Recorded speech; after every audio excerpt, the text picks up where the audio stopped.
இன்றைக்கி நம்ம சுவையான ரசம் செய்கிறதுக்கு தக்காளியும் பருப்பையும் வேக வச்சு செய்ய போகிறோம்.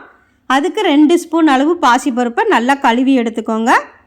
இப்போ குக்கரில் கொஞ்சம் தண்ணி ஊற்றிருக்கிறேன், அதில் போட்டுட்டு 100 கிராம் தக்காளியும் போட்டுக்கோங்க. குக்கரை மூடி 3 விசில் வச்சு இறக்கிடுங்க. இப்போ தக்காளியும் பருப்பையும் நம்ம கரண்டிலேயே நல்லா மசிச்சு விட்டுக்கலாம். இந்த அளவுக்கு மசிச்சு விட்டுக்கோங்க. இப்போ கிண்ணத்தில் புளி கரைக்கிறதுக்கு பெரிய நெல்லிக்காய் அளவு புளி, ஒரே ஒரு தக்காளி போட்டு கரைச்சிக்கோங்க, நல்ல சுவையாக இருக்கும். அது கூடவே 1/4 ஸ்பூன் மஞ்சத்தூள், உப்பும் போட்டுக்கோங்க. உப்பும் போட்டு கரைக்கும் போது நமக்கு நல்ல கூடுதல் சுவை தரும். தண்ணி ஊற்றி நல்லா கரைச்சி எடுத்துக்கணும். ஒரு டைம் நல்லா கரைச்சி எடுத்துட்டு திரும்பவும் தண்ணி ஊற்றி திரும்பவும் கரைச்சி எடுத்துக்கோங்க. பாருங்கள், தக்காளி நல்லா கரைச்சி விட்டுறணும். இப்போ நம்ம கரைச்சி எடுத்தாச்சு. சக்கையை தூர போட்டுருங்க. பருப்பு கடைஞ்சதையும் இதில் ஊற்றிடலாம்.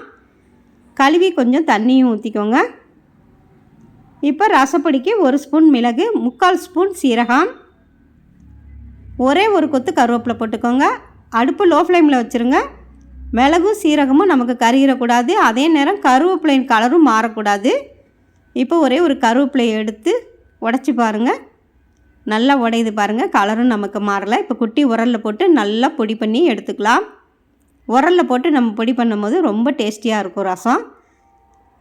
இப்போ நம்ம ரசத்தில் போட்டுருங்க. போட்டுட்டு கொத்தமல்லி இலையை நல்லா கழுவி போட்டுக்கோங்க. இப்போ நல்லா கலந்து விட்டுட்டு உப்பு கரெக்டாக இருக்கான்னு நம்ம செக் பண்ணிக்கலாம். உப்பு கொஞ்சம் காணாமல் இருக்குது, உப்பு போட்டு திரும்பவும் நல்லா கலந்து விட்டுக்கோங்க.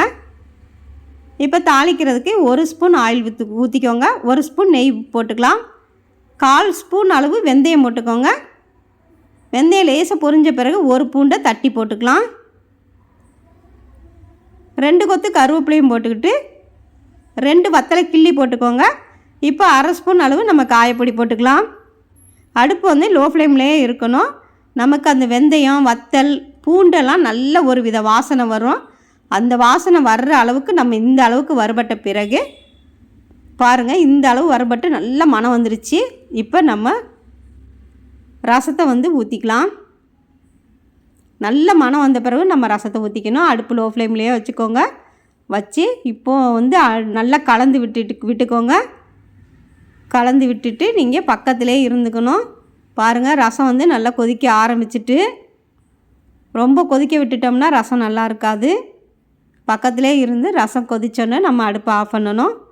பாருங்கள், இந்த அளவுக்கு நமக்கு ரசம் கொதிச்சா போதும். இப்போ அடுப்பை ஆஃப் பண்ணிடுங்க. சப்ஸ்கிரைப் பண்ணுங்கள் மக்களே. தேங்க்யூ.